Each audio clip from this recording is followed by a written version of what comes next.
নমস্কার সুধীবৃন্দ, শহরের কথা ইউটিউব চ্যানেলে আপনাদের সবাইকে স্বাগত জানিয়ে আমি গোবিন্দ মোদক পাঠ করছি স্বরচিত কবিতা পরকীয়া।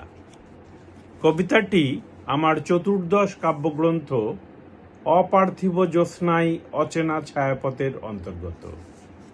কবিতা পরকীয়া।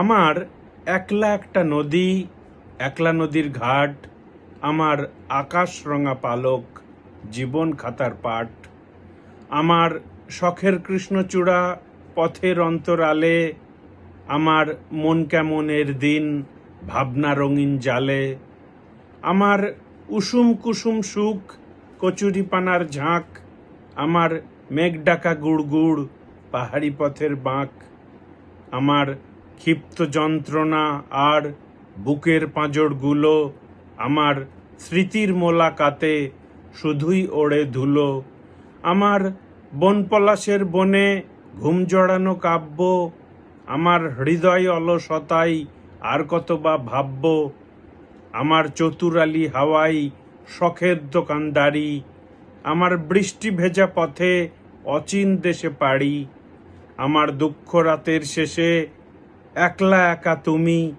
আমার পাংশু মুখের ক্ষতে আর এক মরুভূমি, আমার ভীষণ ভীষণ ঢেউ দাগ পড়ে না তটে, আমার উড়নচণ্ডী মন ঘুম জড়ানো পটে, আমার জানলার চৌকাঠে নীল নয়না পাখি, আমার রাত্রি গভীর হলে অসম যুদ্ধ আঁকি, আমার রূপকথা রোদ নদী পাগল পাগল ঢেউ, আমার বারান্দাতে তুমি আর মনে অন্য কেউ।